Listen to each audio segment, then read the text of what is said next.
Startups के लिए credit guarantee fund आपके फंड संबंधी आवश्यकताओं में सहायता करने के लिए हम अगले 4 वर्षों में प्रति वर्ष 500 करोड़ रुपए की निधि के साथ आपके क्रेडिट गारंटी स्कीम लाएंगे। With over 100 unicorns, India has the third most number of startups in the world with over $1 billion valuations. Maya, startups have scripted a new era of disruption in the country. Big miracle happened with Indian startup when BJP government start a scheme for startup. साथियों, भारत एक ऐसा startup ecosystem बनाने का प्रयास कर रहा है जिसका आधार स्तंभ of the youth, by the youth, for the youth का मंत्र हो। स्टार्टअप इंडिया अभियान के जरिए हमारे युवाओं ने इन 5 सालों में इसकी मजबूत नींव तैयार की है। After launching this scheme, India में स्टार्टअप कंसिस्टेंटली बढ़ने लगी। ये देखो, 2016 में इंडिया में टोटल 471 स्टार्टअप थी, वही 2024 में यह 1,27,000 तक पहुंच गई। जैसे जैसे इंडिया में स्टार्टअप बढ़ने लगी, मानो कि इंडिया की बैकबोन मजबूत होने लगी। इस स्कीम के लॉन्च होने के बाद इंडिया में 17,000 न्यू जॉब क्रिएट हुए। और सिर्फ एम्प्लॉयमेंट ही नहीं, बल्कि इस स्कीम के बाद इंडिया में पेटेंट फाइलिंग भी 70% एनुअल ग्रोथ से बढ़ने लगी और स्टार्टअप फंडिंग भी 20% से कंपाउंड होने लगी। और देखते ही देखते इंडिया के हर सेक्टर में न्यू जॉब क्रिएट होने लगे। जैसे आईटी सर्विस में इस स्कीम के बाद approx 2 lakh new job create हुए, हेल्थ सेक्टर में 1.5 लाख जॉब क्रिएट हुए और कमर्शियल सर्विस में 96,000 जॉब क्रिएट हुए और एजुकेशन सेक्टर में 92,000 जॉब क्रिएट हुए।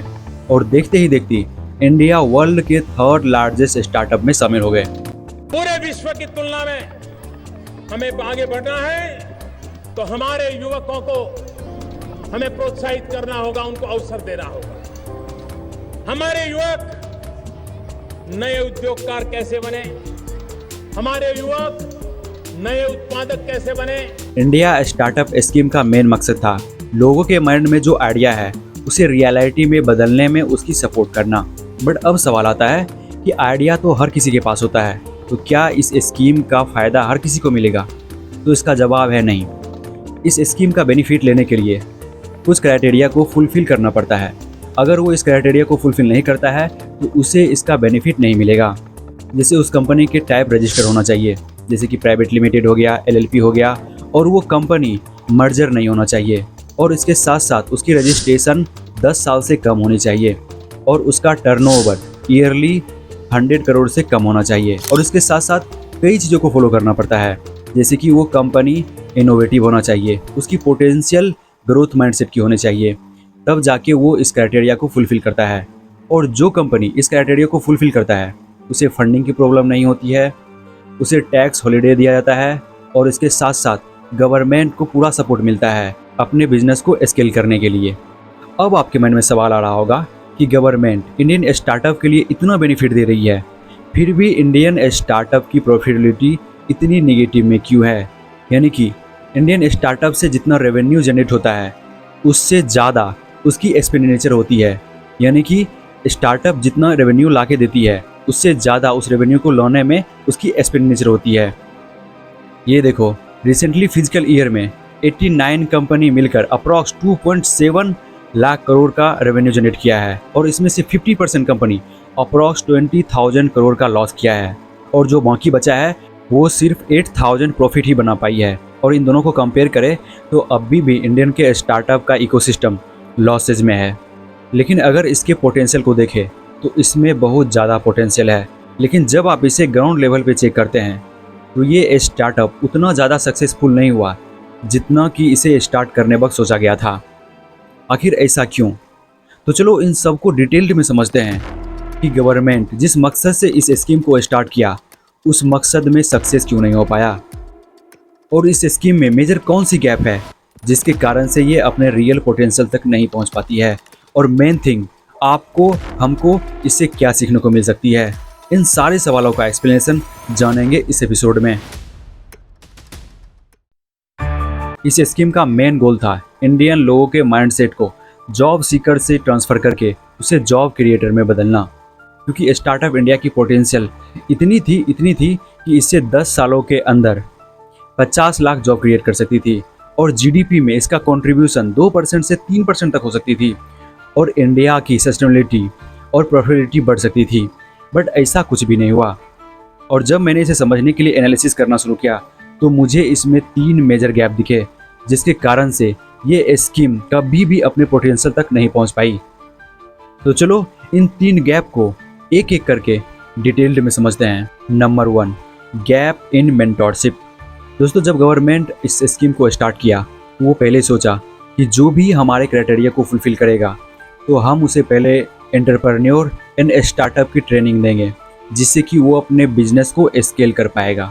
बट ये टारगेट सिर्फ पेपर पे ही लिया गया। ग्राउंड लेवल पर इसकी इम्प्लीमेशन इतनी ज़्यादा एफिशिएंट नहीं हुई, क्योंकि यहाँ पर मेंटोर की अवेलेबिलिटी बहुत कम है, खासकर टीयर 2 एंड टीयर 3 सिटी में।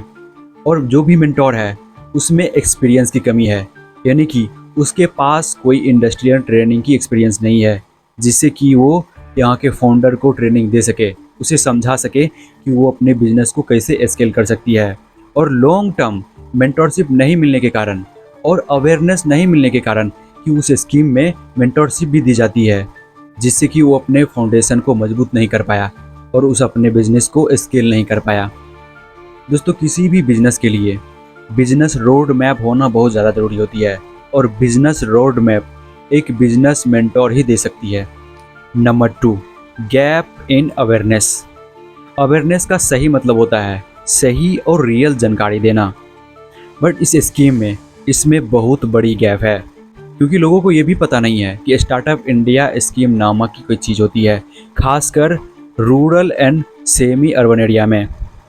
और जिसे पता भी है उसे सिर्फ इतना पता है कि स्टार्टअप इंडिया की स्कीम होती है, वो ये नहीं जानता है कि वो इससे अपने बिजनेस को कैसे स्केल कर सकती है, उस स्कीम का कैसे फ़ायदा ले सकती है, खासकर टीयर 2 एंड टीयर 3 सिटी में।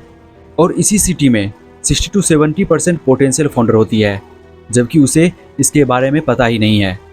और जिसे इसके बारे में पता है उसके पास डिजिटल एक्सेस नहीं होती है, उसकी टेक्निकल स्किल उतनी अच्छी नहीं होती है कि वो पोर्टल पे जाके इसके लिए अप्लाई करे।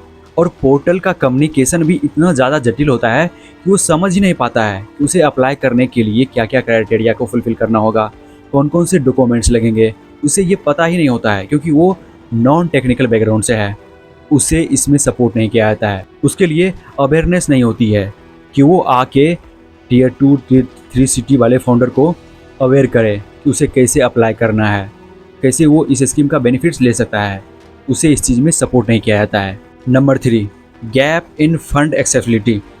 दोस्तों, किसी भी बिजनेस या स्टार्टअप के लिए फंड उसका फाउंडेशन होता है, इसके बिना वो कुछ भी नहीं। और इस स्कीम में फंड डिस्ट्रीब्यूशन में बहुत बड़ी गैप है।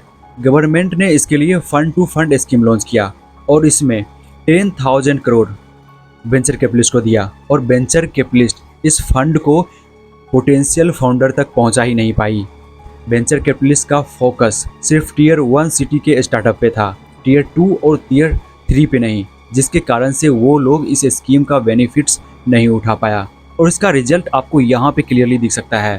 फंड टू फंड में 10,000 करोड़ को डिस्ट्रीब्यूट करने का कमिट किया गया, लेकिन अभी तक ये सिर्फ 4,500 करोड़ को ही डिस्ट्रीब्यूट कर पाया। इसका मतलब कि वेंचर कैपिटलिस्ट पोटेंशियल फाउंडर तक नहीं पहुँच पा रही है, जिससे उस फाउंडर का फाउंडेशन ही सही नहीं हो पा रही है, जिससे कि वो अपने पोटेंशियल तक पहुंच सके। मैं आपको फिर बता देता हूं, इस स्कीम का पोटेंशियल बहुत ज़्यादा है। अगर गवर्नमेंट ग्राउंड लेवल पे जाके इस गैप को फिल करती है तो सच में ये अपने पोटेंशियल तक पहुंच पाएगी। तो दोस्तों, मेरी तरफ से आज के लिए इतना ही। आई होप आप इसे अच्छे से समझ गए होंगे।